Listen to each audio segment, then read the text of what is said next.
go. Yeah, so hello everyone that's watching. My name is Brona. I'm the convener of debates here at the Glasgow University Union.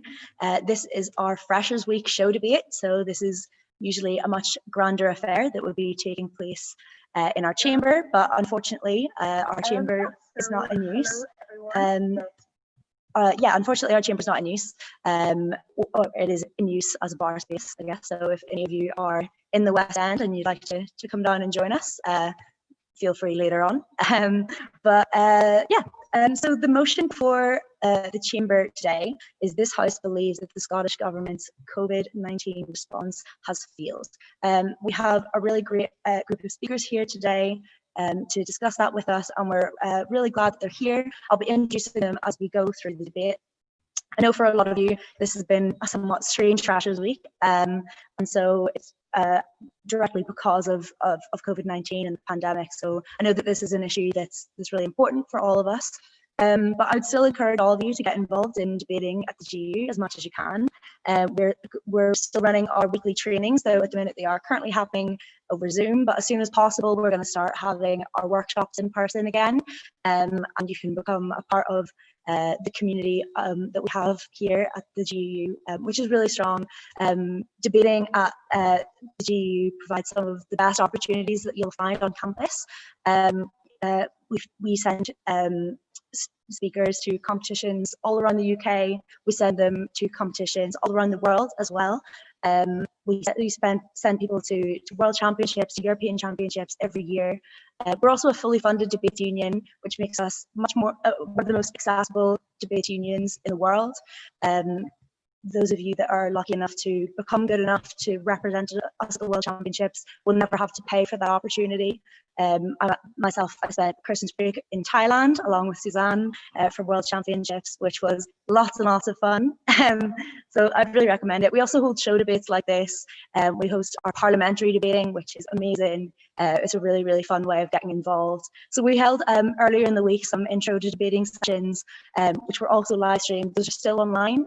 So if you want to get to know a little bit more about debating at Glasgow, absolutely feel free to go back and watch those. Come along to some of our trainings. We'd love to see you as soon as we can. So yeah, I think we're just gonna go ahead and jump right in. So as I said, the motion before the House is this House believes that the Scottish Government's COVID-19 response has failed. So our first speaker today is Alex Cole-Hamilton, who is a member of the Scottish Parliament and currently the Scottish Liberal Democrat health spokesperson. He joined us last year in person at the Charles Kennedy Memorial Debate, which was a really great evening, an amazing dinner afterwards. It's events like these that make debating at Glasgow really special, and we're really glad to have him back. So Alex, if you want to go ahead and start the debate. Thank you, convener, and it's great to be back here. Yes, Charles is the reason I keep coming back to the GUU. I mean, he was a mentor to me, as he was to many others, and he always said that the university gives you your education, and university gives you your degree, and the union gives you your education, and that is absolutely true now today, as it always was.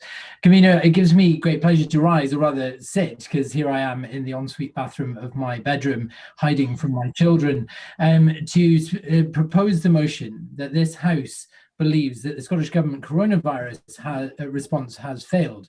And I don't do so with any malice or ulterior political motive. I cannot state with any certainty that my party or any of those represented here tonight would have succeeded where the SNP have failed, but fail it has. The fact that we are meeting in this way through an online platform, which is, I believe, a first for the August proceedings of the debater in Freshers Week, is empirical evidence that the SNP's attempt to eradicate the virus before the winter has failed and now lies in ruins. Over the course of my remarks, I will expand on my central point that there never has been a consistent strategy for this government in its approach to the pandemic, and that changing horses as they have done as the virus raged in our communities has only worsened the outcomes for our most vulnerable citizens.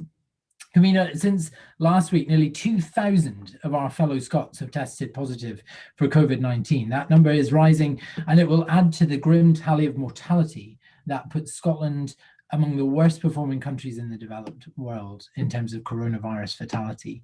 I want to cast your mind back to Hogmanay at the turn of last year. It feels so very long ago now, but it was on that day that Chinese public health officials first alerted the WHO to the human transmission of something that in hospitals in Wuhan, China, they were referring to as animal pneumonia.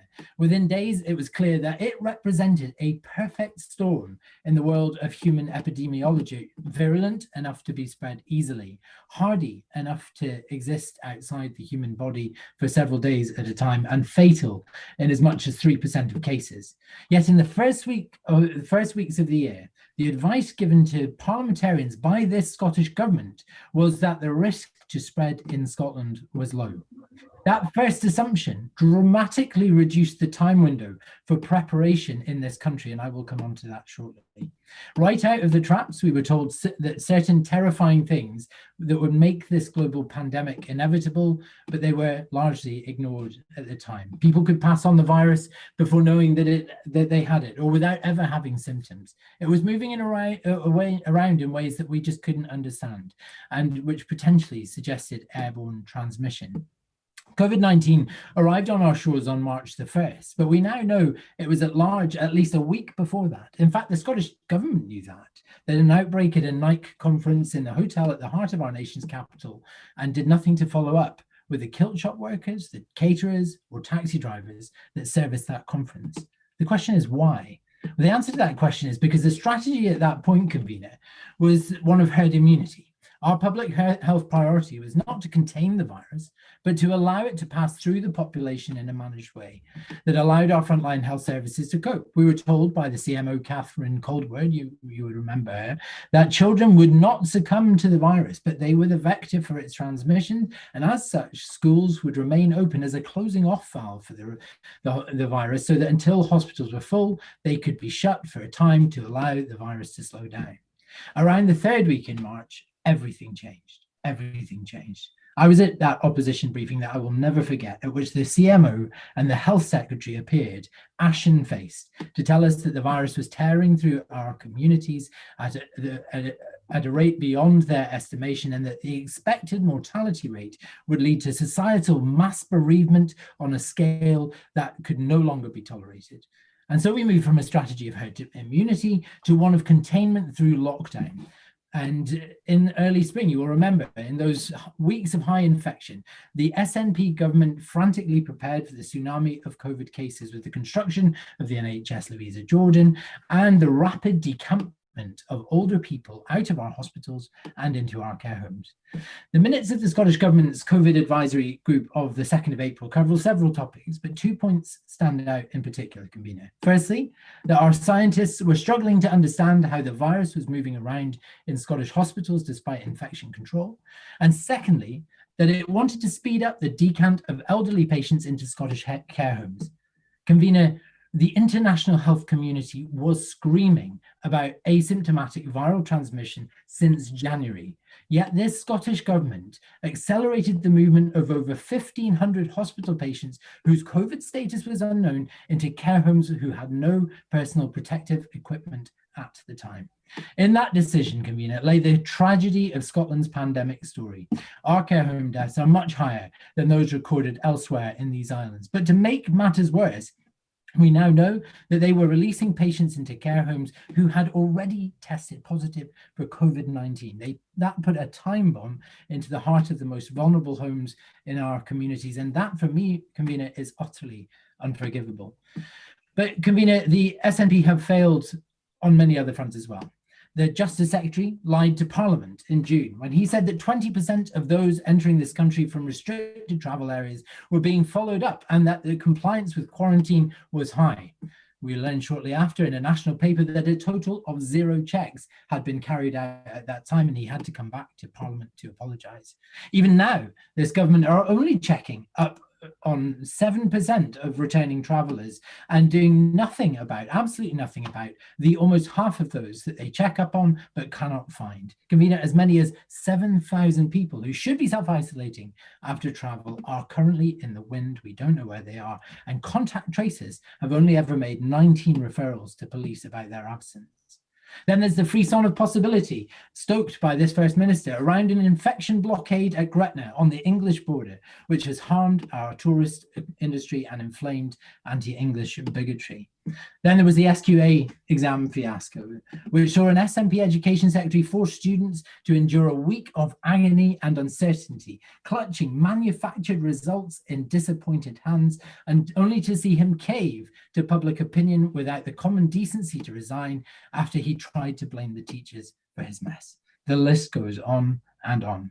There is only one area, and I will give them this, that the SNP government have outperformed all other administrations in this United Kingdom. And convener, that is in presentation. The First Minister is an accomplished public speaker and has acted the stateswoman throughout this emergency. I give her that. She has used her daily lunchtime pulpit to reassure people and offer us a solemn managerialism as a contrast to the buffoonery that we see in the UK Prime Minister. She has, oh, I'm sorry, I see a point of information from John Mason. I'll take that now.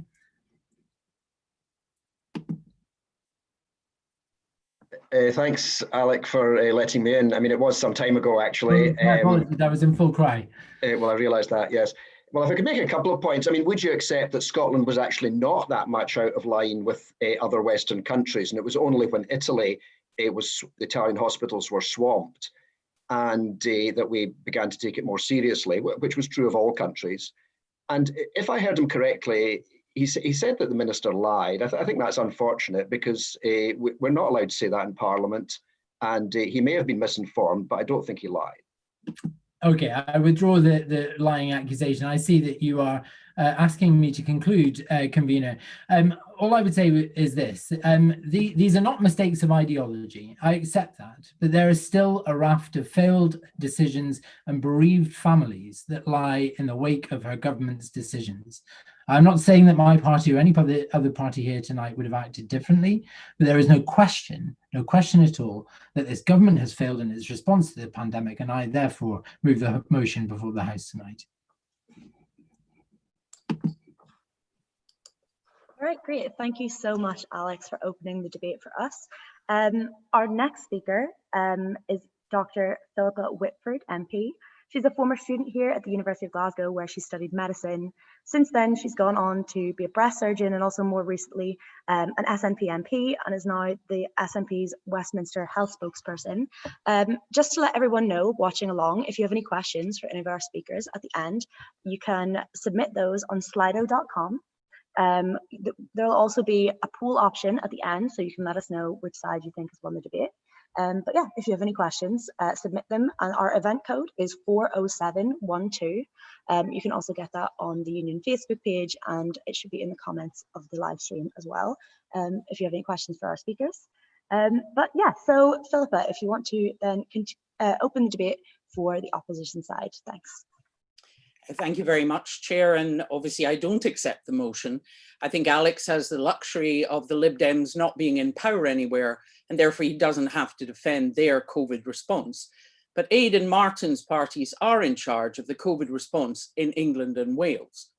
In defence of all governments, I would say there was no handbook on COVID. This time last year, we had no idea what was coming down the track. And while some aspects went well, including cooperation with lockdown and community solidarity, the three most difficult challenges for all governments were controlling outbreaks in social care settings, providing PPE in the middle of a global shortage, and setting up functional test, trace, and isolate systems. Alex has referred to the shocking death rate in care homes, and indeed it was awful. COVID was much worse than any severe influenza outbreak, and frail elderly people were particularly susceptible. But he is incorrect in suggesting problems were specific to Scotland. In May, the London School of Economics highlighted that over half the COVID-related deaths in care homes in England weren't being reported, and the Office of National Statistics showed that excess deaths in care homes in England and Wales were almost exactly the same as Scotland at about 45 per 100,000 members of the community. Like others, Alex blames the outbreaks on care homes on patients being discharged from hospital. But studies already suggest there were actually multiple entry points coming from the community, via visitors and staff, particularly staff working in several care homes. And many people have forgotten the images from Italy, which showed hospitals utterly overwhelmed by COVID patients, meaning that wouldn't have been a safe place for such vulnerable people. And back in March, there simply wasn't the testing capacity anywhere in the UK to test people leaving hospital. But it isn't a test which stops the spread of the virus. It's isolating suspected cases, and the guidance to care homes at that time was clear. New residents should be isolated in their room for 2 weeks. While care staff worked hard to look after their residents, once it was clear they were struggling, the Scottish Government did provide support in the form of extra funding, PPE from the NHS, and offering NHS staff to cover if they had workers off sick. One of the other major challenges was delivering PPE. In Scotland, we had the advantage of central procurement and delivery being part of our Scottish NHS. There were difficulties in the early weeks due to the sheer quantity of PPE being delivered. But Ivan McKee, the Trade Minister, managed to maintain imports of PPE, which came in through Prestwick Airport in my constituency. And the Scottish Government invested in the development of a new domestic industry so that now 50% of our PPE is manufactured here, making our future supply more secure. This contrasts with the failure of the UK government, who ran down and privatised the UK national stockpile and then handed out contracts for hundreds of millions of pounds to companies with no experience. This included a pest extermination company, a sweetie company, and various venture capital firms. Much of this PPE has turned out to be unusable. Finally, to the critical test, trace, and isolate system. The first step is to get a test, and the government here doesn't have control.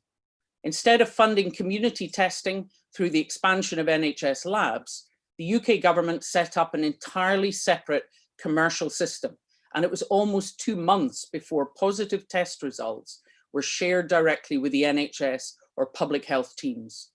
The UK government also contracted Amazon to deliver home testing kits without taking into account the fact that Amazon don't deliver to large swathes of the Scottish Highlands and Islands, the very people who need home tests most.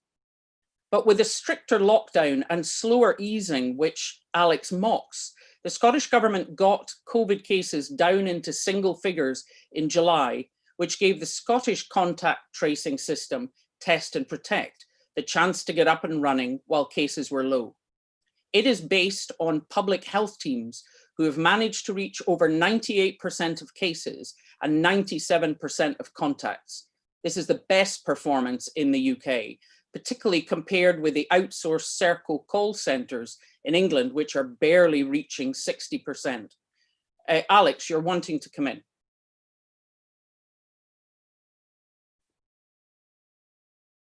Thank you, Dr. Whitford.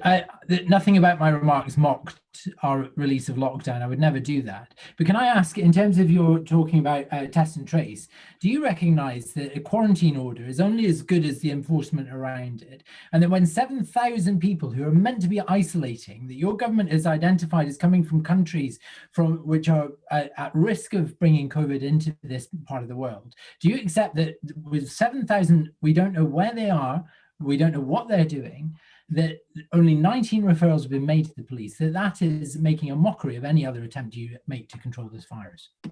Well, I mean, the Scottish Government don't control the borders, and the UK government kept the border open the whole time. I'm not sure that Police Scotland would welcome having thousands of people referred to them for them to go and physically check up on. They already have quite a lot of work to get on with. On the 10th of September, the Protect Scotland app was launched, and already over 1 million people have downloaded it. This is already above the 15% threshold required to contribute to controlling viral spread. It particularly helps identify casual contacts that you don't know, such as on public transport or around the university. So I would ask all the students listening to please download it on protect.scot. Despite what Alex says, Scotland still has the lowest COVID cases per head of population in the UK. And the point I was making is that it allowed the contact tracing to get up and running, whereas he was mocking the attempt to drive cases down. But numbers are rising fast again, and all of us need to contribute to avoiding another full lockdown by making sure we do know the rules, particularly wearing face coverings, cleaning our hands, and keeping apart. The best way to stay safe is by looking after each other. I know it's a strange time to be starting university, but I wish all the students who are listening tonight well in their studies. Excellent. Thank you so much, Phillippa. So moving on now, we have our next speaker. So the next speaker for the proposing side is Ade Aibinu. He's also a former student at the university, and also a doctor of molecular pharmacology, and so brings some expertise to this side. So Ade, if you would like to go ahead and continue the debate then for the proposition. Thanks, convener, and obviously thanks to all the other participants as well, and then obviously to our online audience. I think first of all, there's a couple of basics that we need to sort of know about in dealing with a public health crisis. I think the first thing is we need to know what we're dealing with, and obviously assess whether we've got the right infrastructure to deal with the disease. And then ultimately, we need to develop mitigating measures to combat the disease as well. I think as Dr. Whitford said, and I think Alex did allude to this as well, in March, we didn't know much about COVID-19 in terms of how it spreads. Also, we didn't even have a proper test for diagnosing the disease. We didn't know much about immunity, whether we developed immunity or not, and also the specificity of the test. So we've come a long way from March, but I think there's a couple of issues that I'd like to first of all take with the other speakers. First of all, we're dealing with the Scottish government's response to coronavirus and not the English government.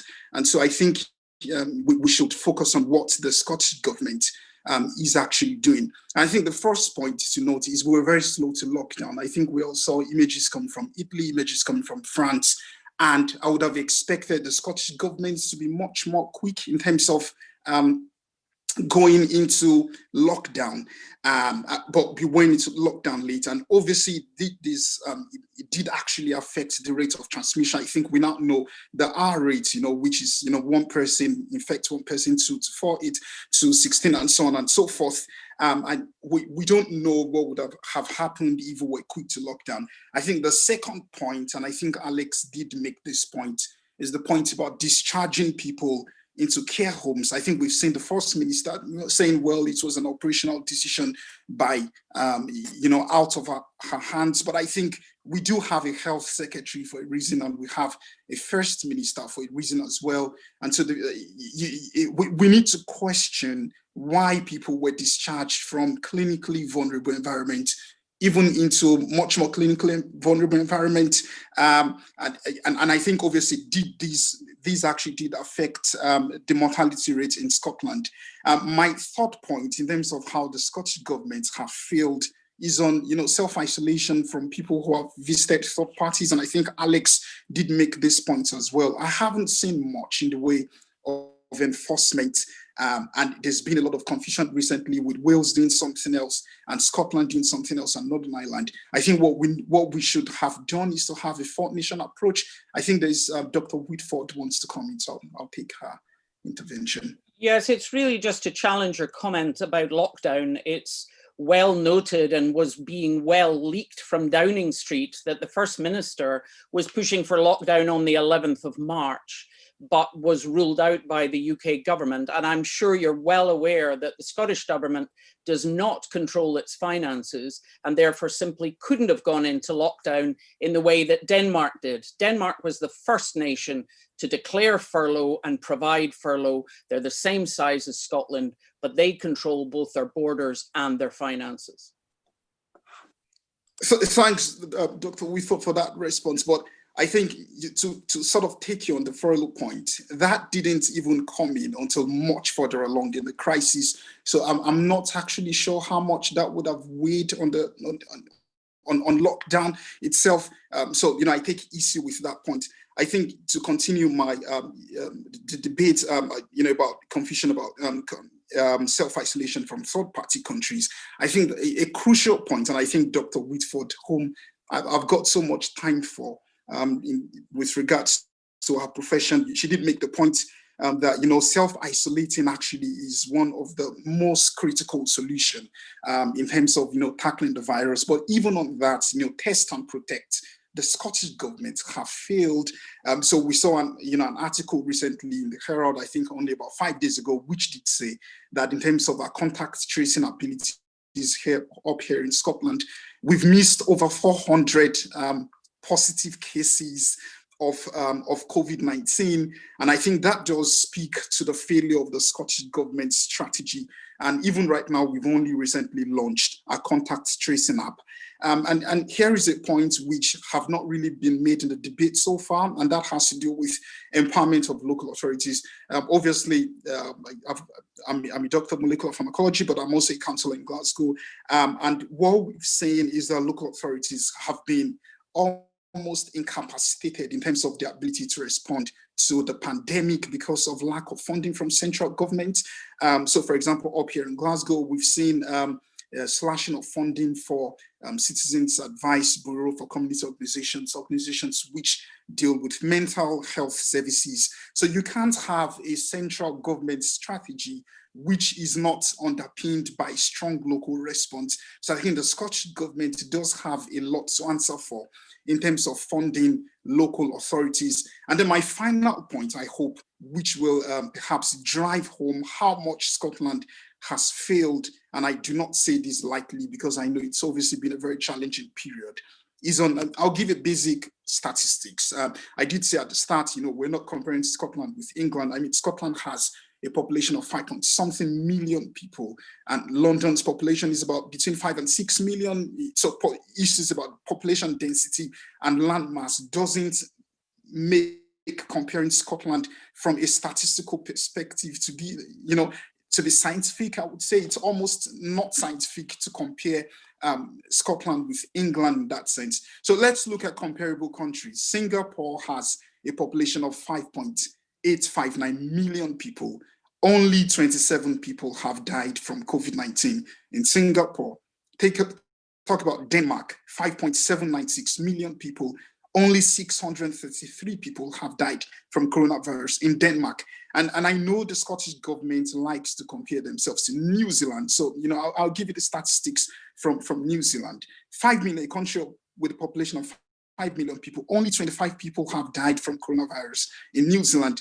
Scotland has a population of 5.463 million people, and we've had 4,236 deaths from COVID-19. I mean, this is the latest statistics as of the 16th of September. And I hope this drives home the point that there is a lot more we could do in terms of tackling the virus. And I'd like to move this motion. Thank you. All right, perfect. Thank you so much, Ade. So just a reminder for everyone watching along that we do have our Slido platform. So if you want to go into slido.com and type in our event code, which is 40712, you can ask questions for our speakers. I see we've got some really great questions already, but yeah, that is available, and we'll also be using that to hold a poll at the end. So we're going to move on now to our next speaker in the debate. The next speaker is Clare Adamson. So Clare has been an SNP MSP since 2011 and has a career spanning nearly 20 years in Scottish politics. She's currently the convener of the Social Security Committee in Holyrood, as well as the cross-party group on science and technology. So Clare, we're so happy to have you. If you want to continue the debate then for the opposition. Thank you, convener, and I'm delighted to be here this evening again as a guest of the union to participate in your Freshers' Week debate. I should say I'm actually convener of the Education and Skills Committee, previously of the Social Security Committee, and so you can imagine education is at the heart of what I'm doing in politics. Can I say that hindsight is a wonderful thing, and it would be great if we all had that. But when we look back to what was happening in Lombardy, in Italy, at the start of the outbreak there, and we saw that the hospitals were discharging and taking ventilators away from people over the age of 60 because they were simply overwhelmed by this crisis, then we have to remember just what messaging was coming to our country at that time. As I say to Mr. Cole-Hamilton, he was quoted in the Courier on the 4th of March, talking about bed blocking and insisting that they had to get people out of hospitals and back into community settings and to be released. Now, everyone regrets what happened in our care homes, but none of that was done with a judgment that would have put in jeopardy anyone had we known more about the virus at that time. I'll take an intervention from Mr. Cole-Hamilton. I'm very grateful for Clare Adamson giving way. Can I say, I have to credit her for her research. That quote had absolutely nothing to do with the coronavirus. If you remember where we were at that point in March, on the 4th of March, I've always talked about bed blocking and the need for your government to meet its delayed discharge targets. You cannot then associate that remark with me thinking there is a viral wave coming to us when none of us knew it was. That's utter nonsense, and you know I'm sorry, Mr. Cole-Hamilton. I think in your opening, you very laid out that the Scottish Government should have been able to look back and take a different view at that time and interpret things differently in hindsight. And 4th of March is after the point you were talking about in January, when we were all supposed to have known about the dangers of COVID. But I'll move on. And I want to quote from Robert Burns, which I like to do on many occasions in speeches, and it's, "I would some power, the gift to gie us, to see ourselves as others see us." And I want to use that quote because I think if we just looked at the movers of this motion, you would think that we were in dire straits in Scotland. Scotland's not unique in having to tackle COVID. It's happening, it's a worldwide pandemic, and every country is trying to cope with outbreaks. But Dr. David Nabarro of the World Health Organization said of Scotland, "You're doing well."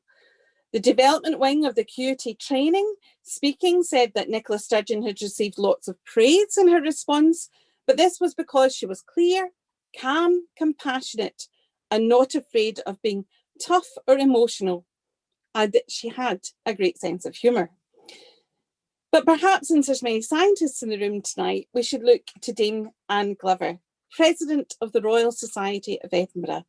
And Dame Anne Glover said that Nicola Sturgeon was perceived to be a safe pair of hands, seemed to have a single imperative, and that is to try and eliminate COVID-19 virus in Scotland. I had not, she speaking said she hadn't heard that as an end game in England. And she also emphasised that while we make comparisons, everything is relevant to our constitutional arrangements. And she said that New Zealand is an independent nation. By contrast, Scotland has no independent fiscal powers like Wales and Northern Ireland. It could not borrow funds for lockdown, and so was entirely dependent on what happens in the UK overall in regarding to providing support for furlough, and had to wait for England to act belatedly as it transpires. Now, I think these are really important points from people observing what has happened in Scotland. And I think that we will look back, and in terms of the care homes, there have been many moments in which both the Health Secretary and the First Minister have said that there will be a full inquiry into what has happened and that we will learn lessons from what has happened. So no one is running away that everything hasn't been perfect. But the First Minister said that almost from day one. People will make mistakes. Now, if I could turn briefly to education, since that's takes up most of my time as a politician and my day job. And it's been mentioned about what happened with the exams, but John Swinney took responsibility, apologised without reservation, and ensured that our young people, all of whom who have been, I say, well, Mr. Cole-Hamilton, he did respond to the concerns that were there. And those young people affected have had their exams reinstated at the teacher estimations. And not only that, we've funded their places at university to ensure that no one is being left behind who's been impacted by this COVID crisis in our young people. And our universities and schools are open and they're functioning well. And that we know that how important it is to ensure that while it will be unique, University Freshers' Week will be undoubtedly a unique experience this year. Our young people are supported and given the best opportunity to get the advantage of a university education, and that we ensure that our schools are open and going forward. So I'll finish with another observation from outside of Scotland, and that's from the New York Times. It says, in tackling coronavirus, Scotland asserts its separateness from England. A measured response is in marked contrast to the freewheeling approach of Prime Minister Boris Johnson, and it appears to be working. So I reject the motion tonight, because in this crisis, I think our Scottish Government has certainly not failed the people of Scotland. Thank you, Convener. Excellent. Thanks so much, Claire. So we move on now in the debate to our next speaker, who is Labour and Cooperative Councillor Martin Lennon. So Martin is a representative for Rutherglen and a former student here at Glasgow University, and is also a former board member at the Dialectic Society, who are a sort of a sister society to debating here at the GUU. I would massively encourage all of you to get involved. You can sign up for membership online. They host panel events and dinners and all kinds of things, and they're a really great bunch to get involved in as well at your time with your time at university. Yeah, we're very happy to welcome Martin back here to the GUU. So if you want to take it away. Okay. Thank you very much for inviting me back to speak. It's a huge privilege, and I'm only slightly less disappointed than everyone else not to be standing in the Glasgow University Union and speaking to everybody in person. It would have been a brilliant wee homecoming. Although I've got to thank the GU Debates Committee for not upholding an old tradition that we had when I was at the university, where a former member of the GUU who was speaking would be introduced by their parliamentary debating nickname. I'm glad that slipped out of fashion, and I hope no one's going to be looking up what mine was, because it's particularly embarrassing. That kind of levity aside, I think the elements of this debate have kind of become a bit detached from the reality of what we're here to discuss, and it's easy to reduce it to simple numbers, but 2,500 people. If we were to have a minute's silence for every single person in Scotland that died of coronavirus, we would be standing here in silence for the best part of 2 days.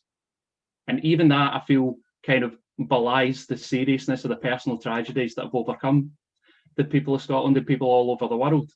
It's not even just the deaths. They only represent a part of the tragedy. In addition to that, mothers have had to give birth alone.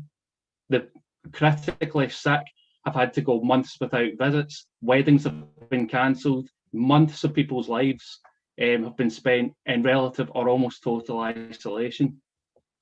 So I think if we're going to be discussing that, and if we're going to be discussing the extent to which the Scottish Government have succeeded or failed in their response, I think that we really should be sticking to discussions about what decisions were taken, when they were taken, why they were taken, and what the impact was. I've got to say, I found it relatively distasteful to be hearing an inventory of flattering things that people had said about Nicola Sturgeon's sense of humour. But I think that really is at the heart of how the Scottish Government has responded to this crisis. It's responded to this crisis in the same way it responds to every other facet of the job of governing Scotland, where the primary lens has been, how can we build and sustain support for the SNP, and how can we build and sustain support that have been made, and when they were made. Really, that's the logical inference. And I think that through line of decision making has led to some really quite unnecessary tragedy. I think that it's been a real failure for the people of Scotland, but I also think that it's failed in its own terms. So we go on to what decisions were actually made and when. So there's this popular idea that I think is becoming more popular in Scottish political discourse, and indeed it was echoed a little bit, I believe, by Dr. Whitford, that although the Scottish Government always wanted an earlier lockdown, they were a leader in wanting to shut the country down, hard on shut the country down sooner. And to my mind, it's just not borne out by the facts. Like, school closures in Scotland were only announced when they were announced in England. Exams in Scotland were only cancelled after they had been announced that they were going to be cancelled in England. And indeed, Dr. Whitford mentioned how Nicola Sturgeon was talking in Cobra behind closed doors. It's well briefed to journalists, everybody knows it. That on the 11th of March, she was saying that we need to lock the country down. Well, on the 13th of March, Nicola Sturgeon was only saying, well, we're discouraging people from going to pubs, and we're going to cancel large events of over 200 people. But even then, on the 13th of March, she was saying these regulations will come into force not on the 13th of March, but on the 17th. And that delay of 3 or 4 days really is kind of instructive, because she didn't want to pay the political penalty of delaying the biggest football match in Scotland. So on the 17th of March, it would be reckless and irresponsible, according to the Scottish Government, to have 200 people in a gig, but 50,000 people could see Rangers play Celtic at Ibrox the day before. It's fairly transparent to me that the priority was to minimise the political flak and to minimise the hassle that would have been associated with actually taking these decisions when they were necessary. And that really is the story, because that match didn't go ahead, and it didn't go ahead because the Scottish Government took the initiative, put its best foot forward, and made sure that the best things were done to protect the public health as soon as possible. It didn't go ahead because the Scottish Football Association voluntarily suspended matches. And that really speaks to the real truth about how we locked down in response to COVID. It wasn't the Scottish Government, it wasn't by any stretch of the imagination the UK Government that were taking the lead. The civil society, the public at large, were locking themselves down. The public were leading, and it was the government that were following. Now, we heard a little bit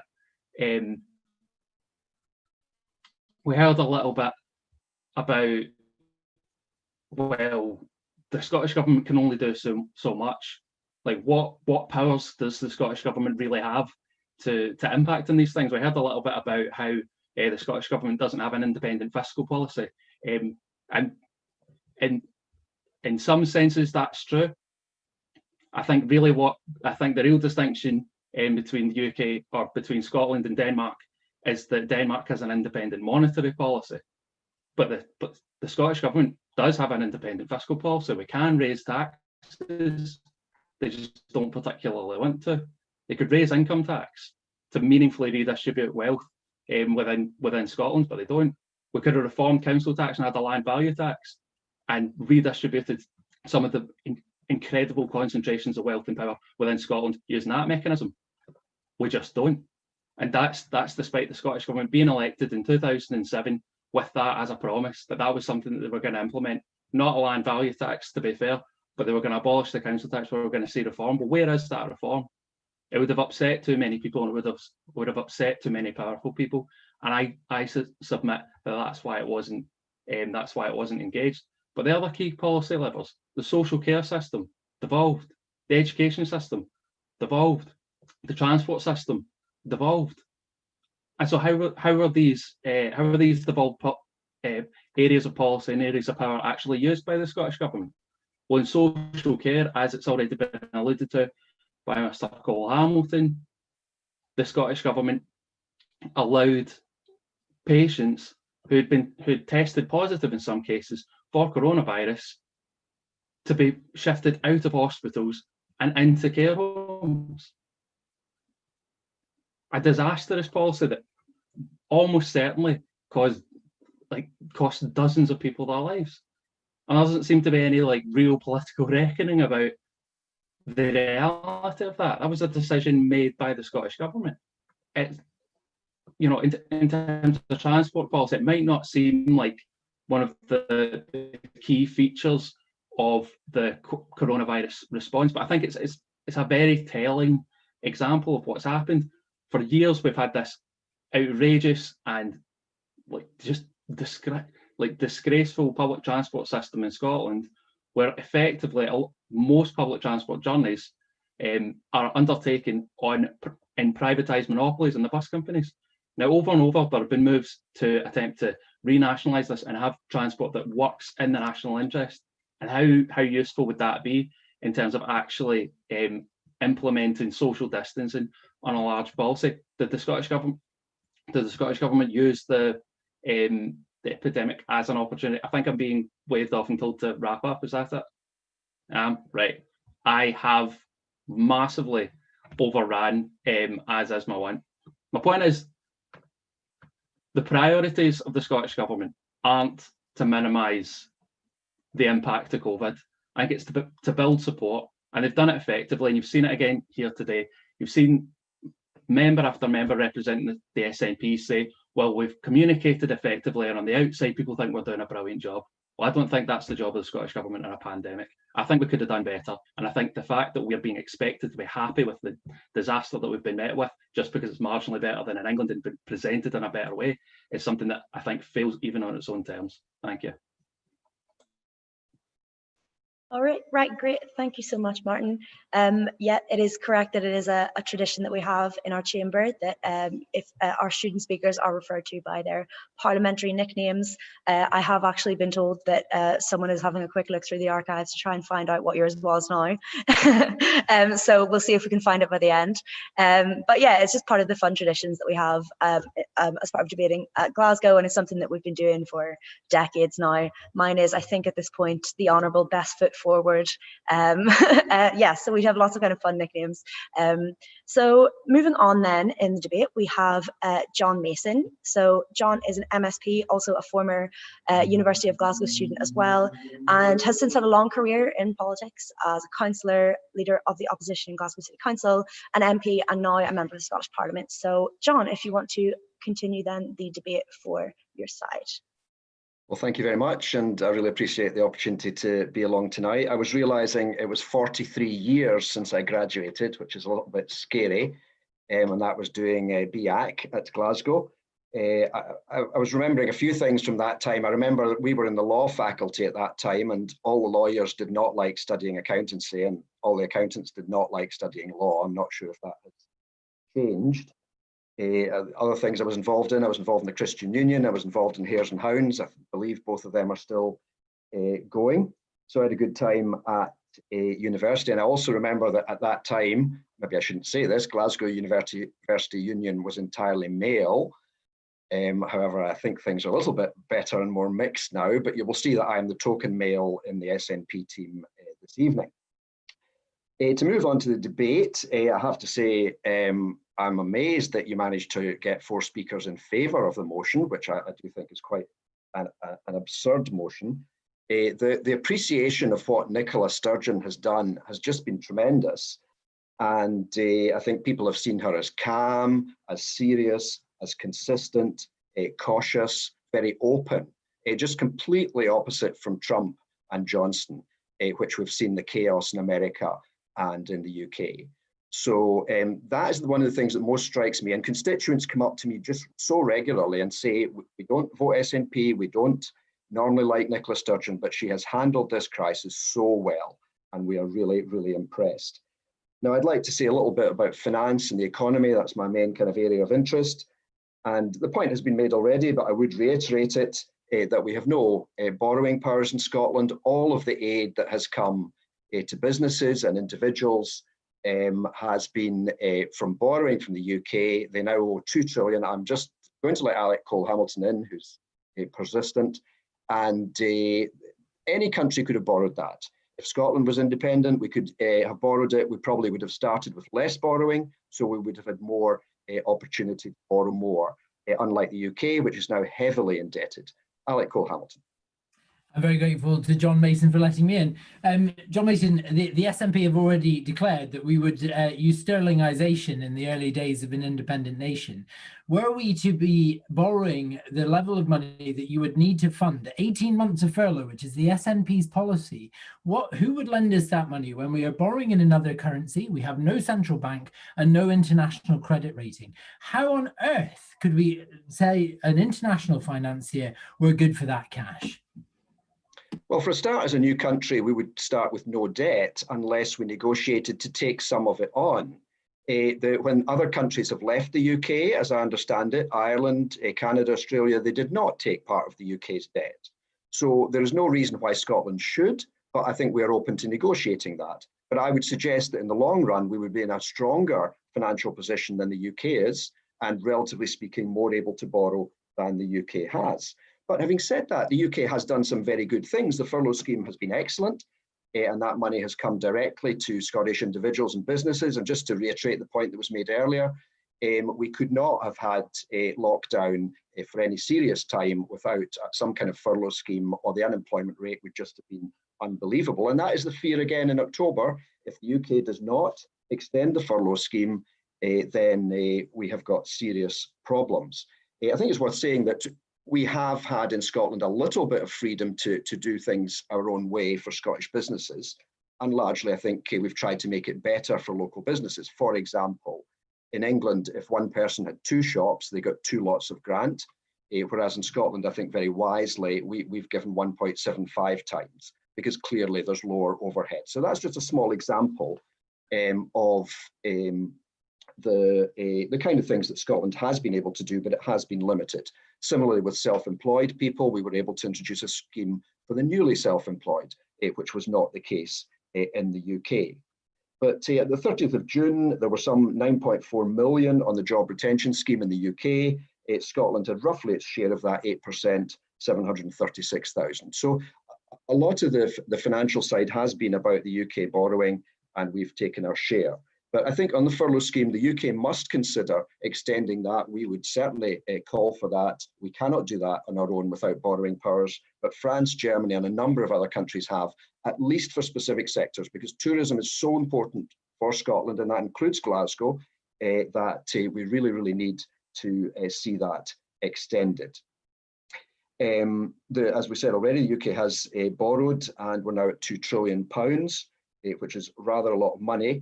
And I'm assuming that some of the people listening to this, it will be students who have debt, and probably less debt than if you were down south. But that £2 trillion, if my maths are correct, if they're not, I'll be embarrassed, but it's about £30,000 per head. So you as a student, whatever your debt is, you have got another £30,000 that the UK has borrowed, and somewhere along the line, that is going to have to be repaid. So the UK is not in a strong financial position. The UK is in a weak financial position. And if this happened again, they would not be able to borrow as much again.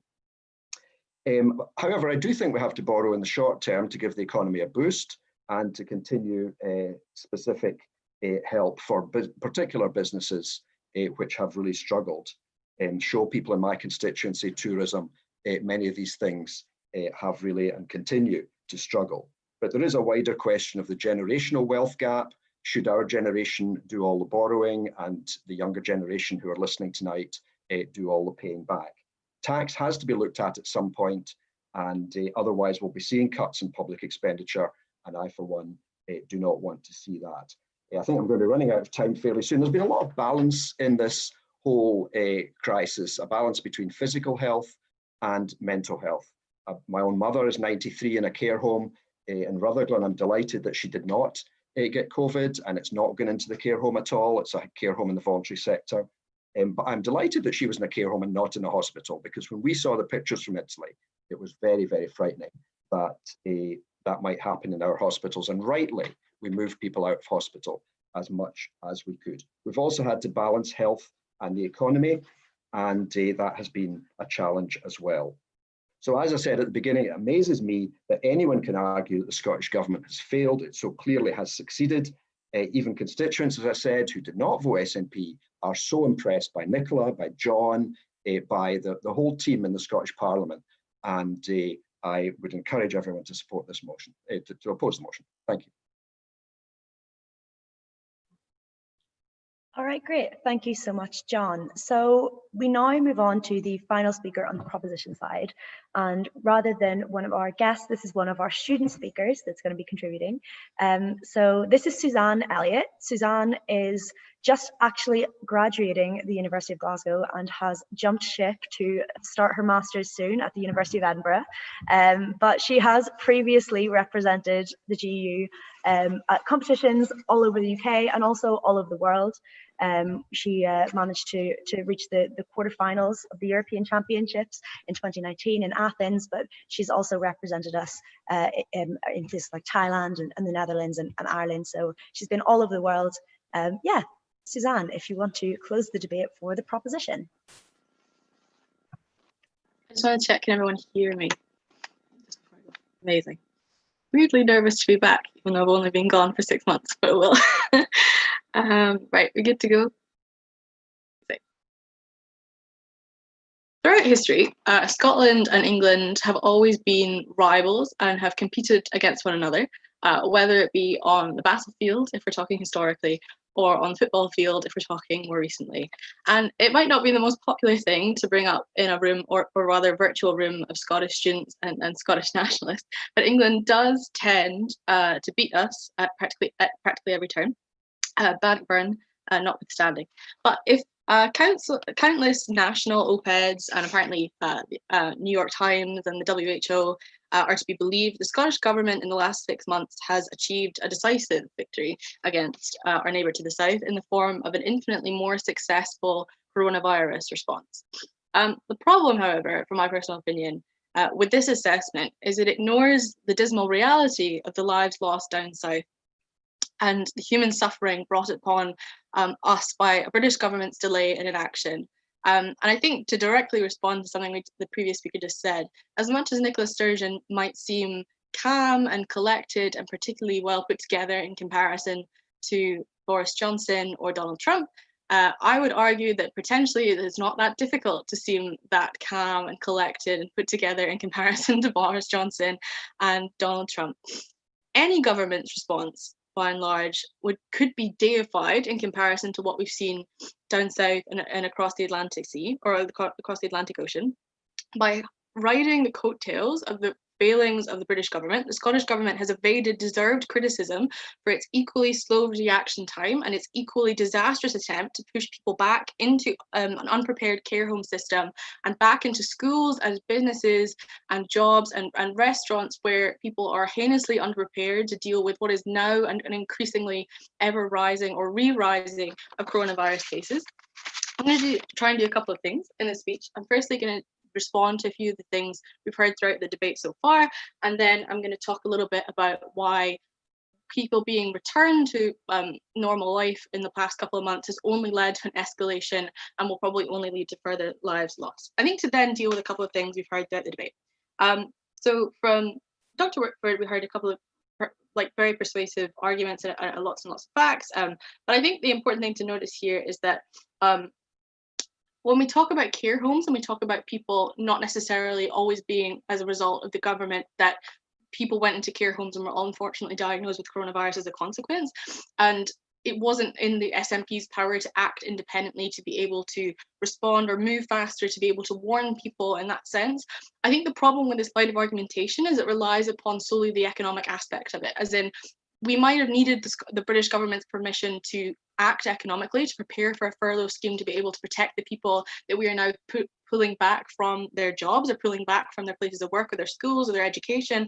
But we didn't have to ask for the British government's permission to make a statement, to warn people, to at least give people some, even the most basic of warning, to stand up on the on Newsnight or on BBC Reporting Scotland and say to people, there is a threat happening. There is something that we can take a warning from what we are seeing in Italy, from what we are seeing in Spain. Even if it was as simple as a casual warning, I don't understand why that could not have been equally as persuasive or equally as useful, especially when we compare our responses to other countries. I think it's previously been mentioned by proposition side, places like Denmark, which has a comparable population size, who moved in maybe not necessarily who moved in similar ways as we did. They have been able to keep deaths down in the way we haven't. So it's unclear why, if the Scottish Government wants to put itself forward as a potentially independent country, they could not act independently in this way to be able to protect lives and protect people further from death. I think, especially given that the Scottish Government had,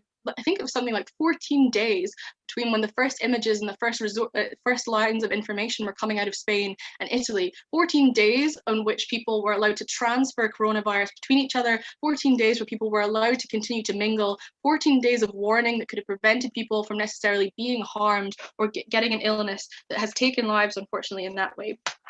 The Scottish Government kept people willfully ignorant in order to avoid scandal or to avoid some level of criticism landed against them. Might be a slightly controversial thing to say, and maybe this is going to keep me out of a job later down the line. But I think it's important to notice that I think it's interesting to see that we weren't willing to talk about it early enough to be able to prevent people in that respect. I think the second line of response I'll add to that as well is that there's also this thing about Nicola Sturgeon and the SNP more generally being able to have a clear, concise and strong message that's kept people reasonably calm and mediated. But the problem with that is that's not the reality of what people are experiencing on the ground. There's constant mixed messages about which countries are people able to travel between, and it's constantly slipping.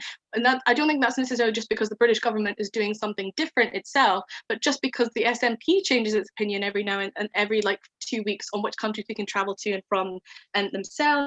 I think there's also just, in general, people feel like they can't necessarily understand. I have sisters in school who don't necessarily know exactly what kind of like protection they're going to gain when they go there. They have teachers that are confused, that don't have access to personal protection equipment. There's just so much confusion on the ground that people don't feel comfortable and people don't understand exactly what is the thing to be doing. And as a consequence, there are people who are less likely to take these things seriously, to take restrictions seriously, because they have this confusion for themselves and because they're not sure exactly what's going to happen. So I'm unclear necessarily if there's definitely this kind of sense of certainty and sense of and strength of information and that kind of thing. I'm not sure if the SNP are getting this message across to people on the ground on a day-to-day basis. I think that I think that's most of my responses in terms of extraneous stuff. I think to kind of finish my speech, because I think I'm getting towards 6 minutes, I think I'll just add a couple of things. I feel like there's been a rush to return to schools and to other places of work. It's being pushed not only by the Scottish government, admittedly it is the British government as well, and we could have another entire debate about the British government, which I think everybody would probably be on proposition side for regardless. But I think the thing to note here is that people are not going back to work, not going back to university, not going back to school with a sense of certainty, not going back with the correct equipment to be able to protect themselves, going and not knowing if they can mix with certain people or hang out with certain people. And I think there's just a kind of a treatment that's slightly unequal of people returning, because there's people on the front lines who are not being given the access to the resources they need to protect themselves. There are people who are still catching COVID as we speak, who are returning to hospitals, and there's just no way of being able to define that in a useful way.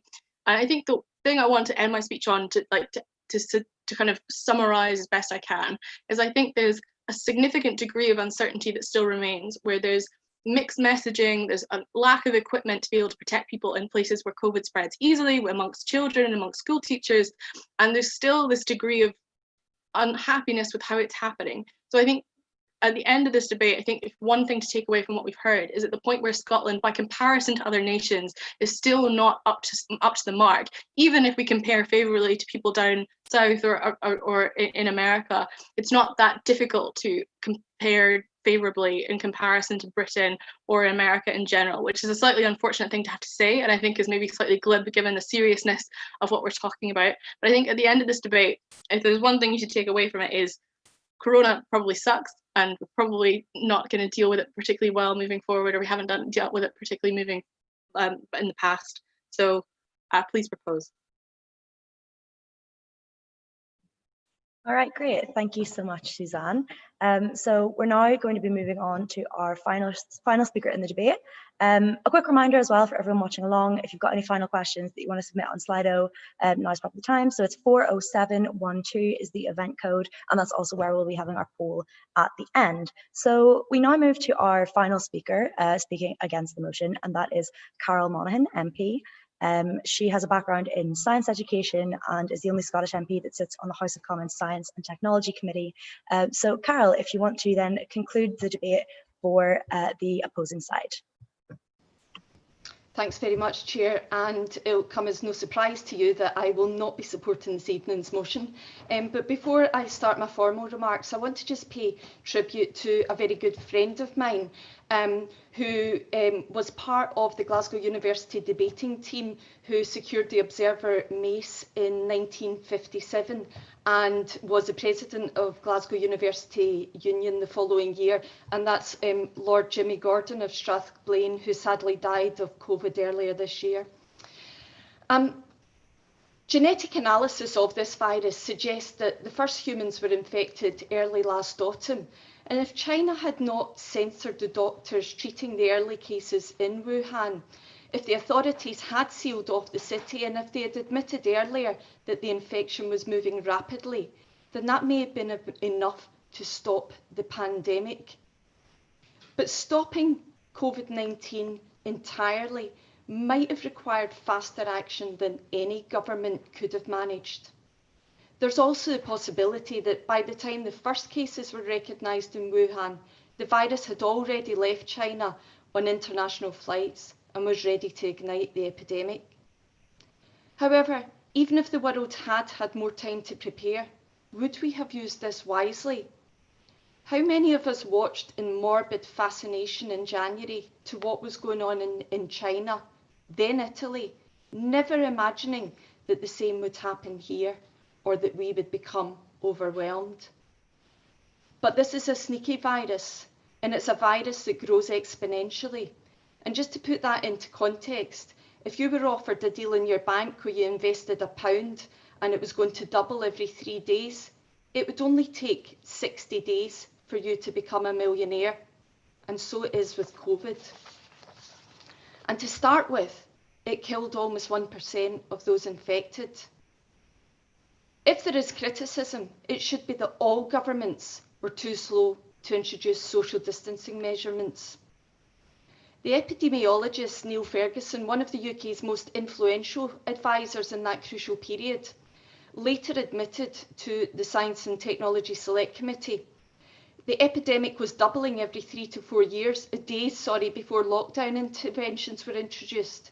Had we introduced lockdown measures a week earlier, we would have reduced the final death toll by at least a half. Economic considerations were not publicly given as the main reasons for delaying a lockdown in the UK, but they did figure in the UK government's approach. The most disturbing explanation for the delay was that Boris Johnson's scientific advisors were prepared to see the disease sweep through the country in the hope that herd immunity would be established and businesses would be protected. How wrong they were. Here in Scotland, knowing that this was not a time for any sort of politicking or muddled messages, the Scottish Government remained in step with the UK Government's position. If they had decided to do things differently at this point, they would have received huge criticism, and I see as a point of information there from Alex Cole-Hamilton. I'm very grateful to Carol Monaghan for giving way. You say that the government were very, very keen to keep a unified message. Why was it then that just a few weeks later, Nicola Sturgeon criticised to the rafters a change of government slogan from stay at home, protect the NHS, save lives, to stay alert and the rest of it? And she said that was bizarre, it didn't make any sense, only to adopt an identical message or very similar message 2 weeks later. She couldn't help but find opportunities to criticise the UK government, and yet you said she stayed silent through this point. I don't believe it for a second. I don't think I said at any point that she stayed silent throughout this point. In fact, she was giving very strong messages, and it's interesting that the thing that Nicola Sturgeon has been praised for throughout this has been the clarity of her messages, and it's already been mentioned by John Mason, even by non-SNP supporters. But don't assume that pressure was not applied by Nicola Sturgeon on Johnson. By Thursday, March the 19th, the situation was critical. Now, Councillor Aibinu talked about how quickly the Scottish Government locked down. In reality, the Scottish Government were pressing for a much earlier lockdown, but we're still supporting the UK-wide position. And it has to be pointed out also at this point that the financial support levers available to other independent countries of similar size were not at the disposal of the Scottish Government. On Friday the 20th, when a plan to lock down the UK simultaneously was finally starting to take shape, the UK Minister Michael Gove proposed that pubs should not close until Saturday lunchtime. Once again, Nicola Sturgeon had to press that this was a disastrous idea. And of course, the last Friday night, the final swally, as it were, in the pubs would be mayhem. So the message was hastily relayed to the Prime Minister that the closure of pubs and restaurants had to take immediate effect, and there was no final hurrah on the Friday night.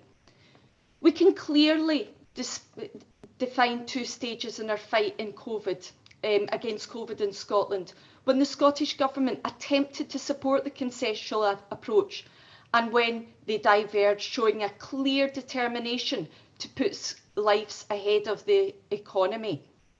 Clear daily briefings, explaining evidence, talking about infection numbers, strong messages on face masks, an app launched successfully, which we've yet to see in Scotland, sourcing PPE within Scotland. Meanwhile, the UK Government gave over 250 million to a venture capital company for face masks that were not fit for purpose.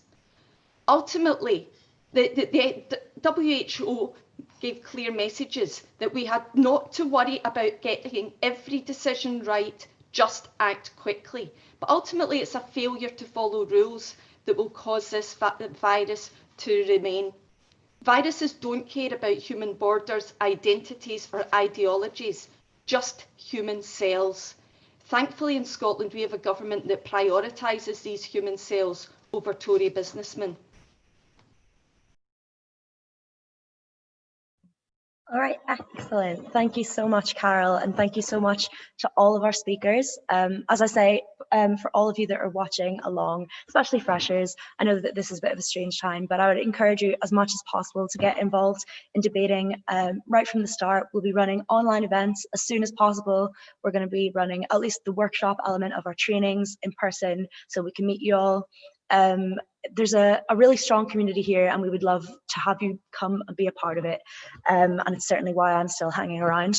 So yeah, we're going to move on now to the Slido, and we're going to ask a few questions. We have run slightly over time, so I will probably keep it fairly brief and just ask one or two, maybe just general questions for each bench.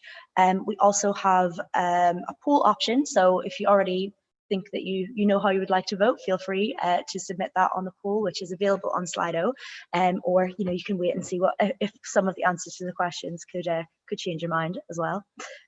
So okay, I will begin with a question for the proposition bench. So if you believe that the Scottish Government response was a failure, what do you think success might have looked like here in Scotland? What would have been done differently? So if each of you from the proposition, or anyone that is interested, that has a particularly strong feeling about it, wants to jump in and let us know. Yeah, I think success, it's difficult. It is difficult to imagine it from nothing, but success would have been locking down earlier. And I understand the points that have been made about the limited budget available to the Scottish Government. I also think that it is a bit disingenuous. Like, we could have a higher tax base in Scotland if it wasn't for the fact the Scottish Government are so worried about the flack they would get for raising taxes. Like, we could have done that. But even if it hadn't been a harsh lockdown, if it had just been a clear message to stay out of pubs, like to minimise contact with other people, to work from home where possible, we could have had that. That doesn't necessarily need to cost anything. And this, I think that this idea that, oh well, the Scottish Government were always for that, but they just didn't want to send mixed messages compared to the UK Government. I don't think it chimes with reality. I think that there could have been an ambitious approach to it, an ambitious kind of maximalist approach where the Scottish Government look to see, well, what could we possibly do within the set of powers that we've got at the minute? Basically, the way the Scottish Government approached the question of independence or other forms of devolution, that could have been the way that the Scottish Government approached this. And I feel like the Scottish Government were worried about potential flack and were worried about potential fallback. And so that's why they wanted to have the cover of saying, well, this is happening all over the UK as well. All right, great. Thank you, Martin. So I think Phillippa has a response. So what we're going to do is we're going to let Phillippa quickly respond, and then we're going to move on and let Alex Cole-Hamilton answer the question as well. And then we'll move on and ask a question to the other bench, if that's okay with everyone. Yeah, so Phillippa, if you want to respond. It was really just regarding Martin's comments about the Scottish Government just telling people not to do things, don't go to the pub, don't go to the restaurants, the cafes. Obviously, what happens is those businesses collapse, and without any financial support, then suddenly a lot of people are unemployed. People look at Sweden, where they didn't do a formal lockdown, and if you've seen interviews with businesses, what it meant, they got no support. So people didn't be active in the way they normally were, but it has driven unemployment and it has driven the collapse of businesses. If you're going to tell people we are shutting down our normal behavior, you need to put financial support in place. All right, great. And then Alex Cole-Hamilton, if you had any thoughts on the question. Yeah, I was just shouting through the door, please be quiet, to the children who are about to pass through. So I might get an intervention of a very different kind. I said at the top of my remarks that I didn't think that the mistakes of the Scottish Government were based in ideology. I really don't. We were working on the best science that we had at the time. In the early days of this emergency, we were all in the dark and we were looking to those in the know. And I will never criticise the SNP for being political at that time, because to her credit, I led a round of applause for Nicola Sturgeon in FMQs when she said party politics was the furthest thing from her mind, and that was right. It was the right thing to do. However, what eked into the narrative as we went in was two things. Firstly, a desire to differentiate from the rest of the UK, to look like we were handling it different. As soon as people started saying to Nicola Sturgeon, you're doing better than the rest of the UK, it became intoxicating to her to find ways to do things differently. And that meant that we had a confusion in the national message that didn't mean that England were getting it right, but because we were doing things almost the same but slightly differently, it led to an automatic confusion. And the second thing is that we have constantly had this twin track approach of science and politics. So the things that the politicians have their fingers on the levers of and the scientists have the levers of. Lockdown, things like that were all the purview of science. I can't say that Nicola should have called lockdown sooner because she was acting on the best view of the scientists. What I can have a go at her on, and I will do now, is the fact that she jettisoned very many policies before the Scottish Parliament, which were essential and crying out for attention.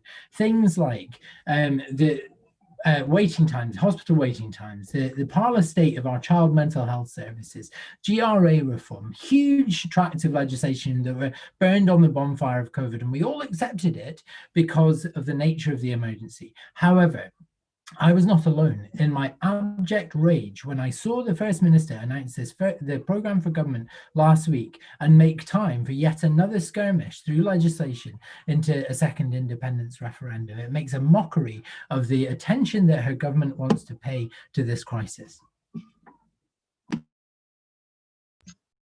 All right, great. Thank you, Alex. So I think, John, you have a response. So if you want to just respond very quickly, and then we'll do one more question and finish up.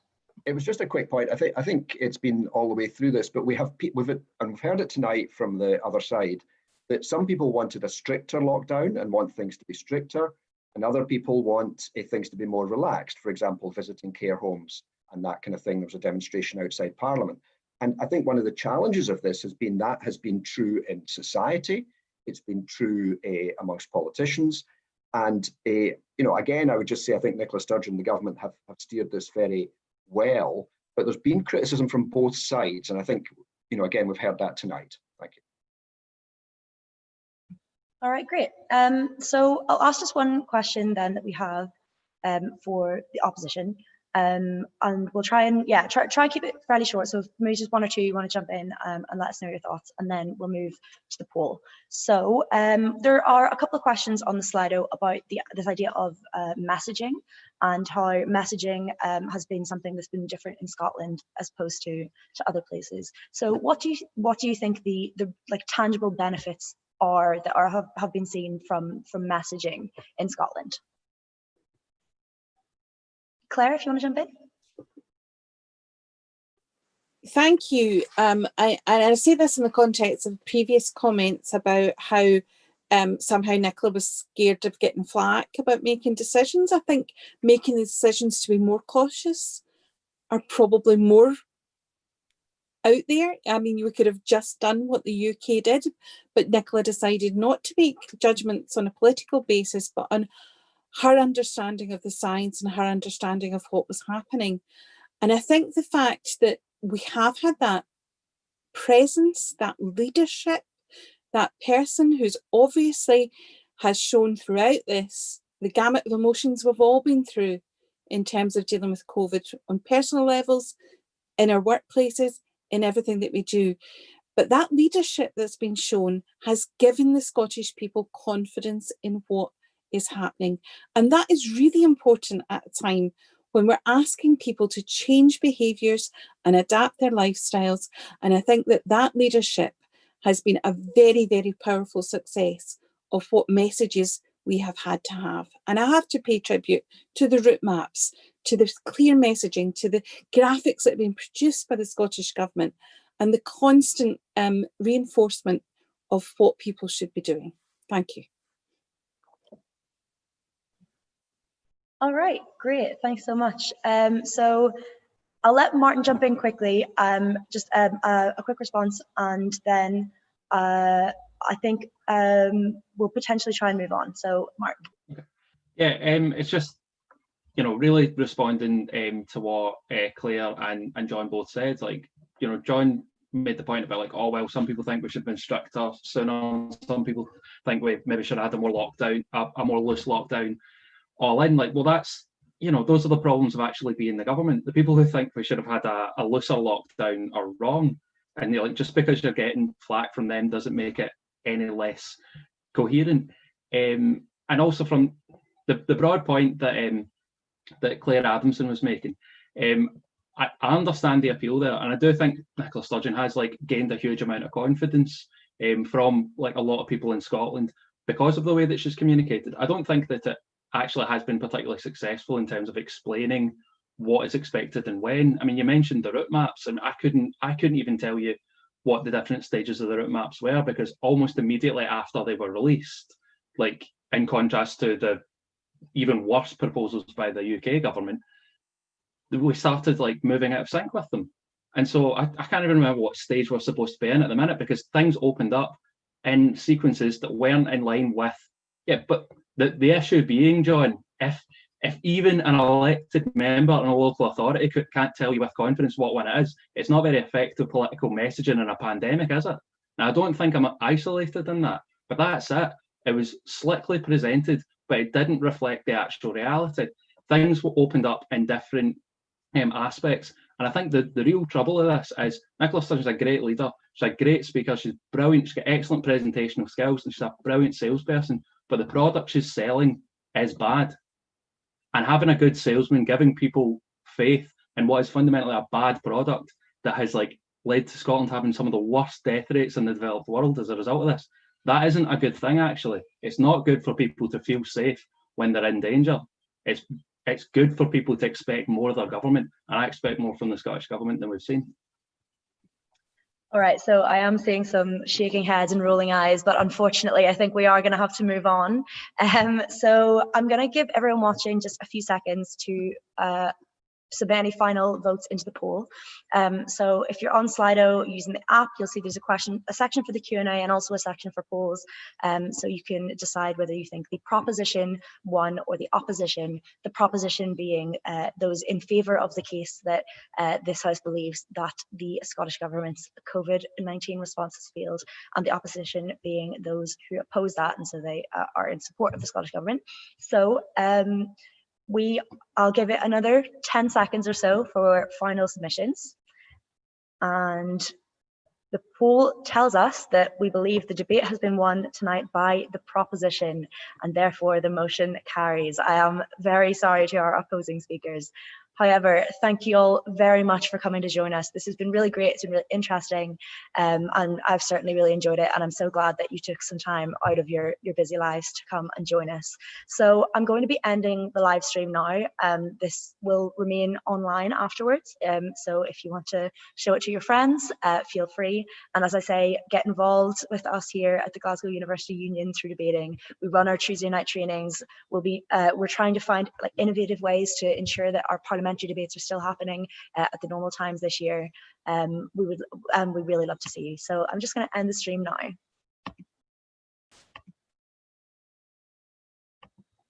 Okay, we're no longer live.